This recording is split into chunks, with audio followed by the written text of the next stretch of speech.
don't have to wait until you reach financial independence to start enjoying your life. You can do that much earlier and start living a life that you love and that's true to you.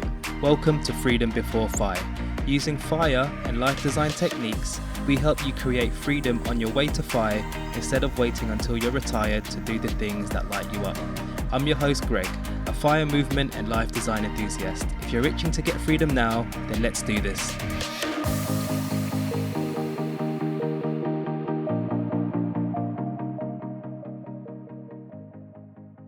Hello there and a happy new year to you, my friend.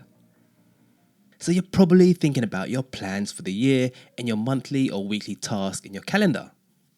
And the typical thing to do is to list out all of your work or your business related type activities in your weekly plans. Maybe it's your errands you need to do or stuff around the house, or maybe you have family responsibilities to attend to.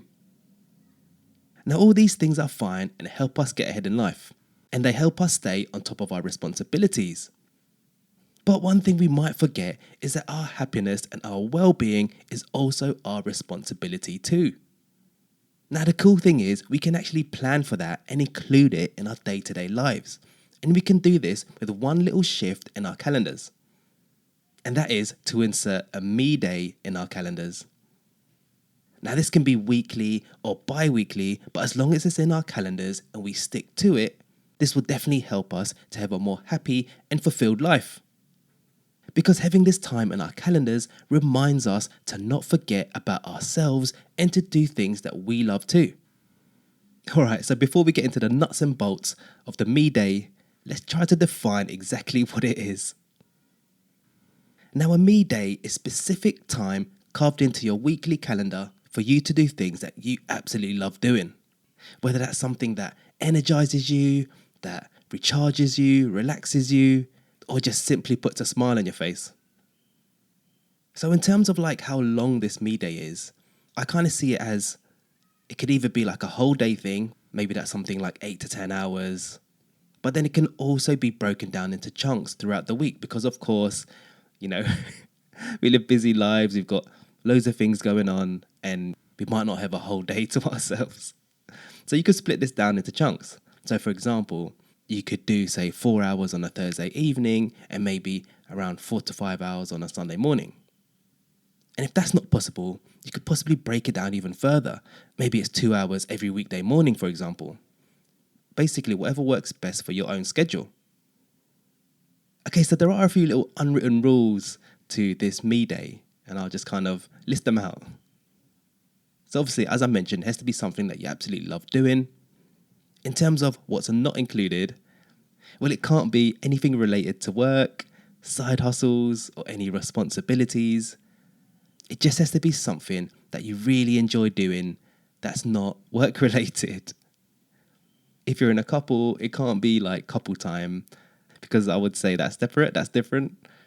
For example, me and the missus have a weekly date night or date day and we do that every week. But I can't include that on the me day because that's totally separate. All right, so here's an example of what I do for my me day. So I actually break my me day up into little chunks because there's absolutely no way I can take a whole day to myself. My missus might kill me. So I love doing sports and active stuff because it gets me energized, plus it's great for my health, of course. So for me, I play football or soccer, as they say in America. So I play football every week, every Friday evenings, 3 to 4 hours a week, or sometimes that might be a Saturday. I play basketball with some local guys 2 to 3 times a week, so that could be a Tuesday, Thursday, or Saturday mornings, and that's like 2 to 3 hours. And then I do like to go on an afternoon walk, sort of late afternoons, around 5 p.m, sprinkled throughout the weekdays. That really helps me clear my mind, and also because like my mind's kind of cleared, it actually invites a lot of different ideas, and I do like loads of brainstorming and stuff during that time, and that's about maybe half an hour each time. Now a couple of watch outs is like you might have your me days calendarized, they're on specific days, but if some reason something comes up and you're not able to do it, that's fine, don't beat yourself up about it. As long as it's in there as a reminder, you could always move it to another day or just do it the next week. The whole purpose is to just remind you to do things that you love doing. And it's not like, like a strict rule and there's going to be consequences if you don't do it every time you set yourself out to do it. The other thing is your activities and the things that you do could change. It's absolutely fine. Like the things that I mentioned is just something that I'm doing at the moment because it's something that I want to sort of prioritize. Previously, I was doing things like reading, personal development, learning, that kind of stuff I really enjoyed.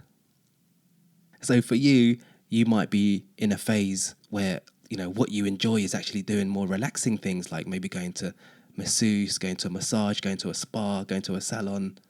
And then, I don't know, in a few months' time, you might be interested to do more sort of outdoor activities. Totally up to you. It could always change. The key thing is, as long as these times are plotted into your weekly sort of routine and your weekly plan.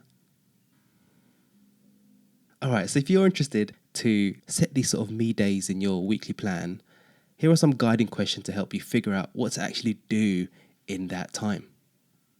Okay, so the first one is, what gets you in the flow state? Now, flow state basically means doing activities where time just flies by because you're just enjoying doing it. You're in your own world. You're really just concentrated on the task at hand. The other fun question is, what did you love to do as a kid? The other question is, what activity do you feel most energized doing? Another question is, what activities help you relax or to recharge? And finally, what activities and tasks just simply put a smile on your face? So hopefully, if you figured out what it is that you'd love to do in your me day, you've carved out specific times in your calendar when you can do that on a regular basis, and you're then actually doing those tasks, doing those activities, hopefully you can see the positive benefits of having a me day would be in your life. All right, over to you. See if you can create this me day routine in your life. That's what I have for you today. If you want to hear more about finding more freedom before getting to FI, feel free to click follow on your podcast app to be notified of future episodes. Please also consider leaving a 5-star rating on your podcast app. Have a great rest of the week, and as always, practice gratitude, live life by your design, and do things that make you smile. You got this.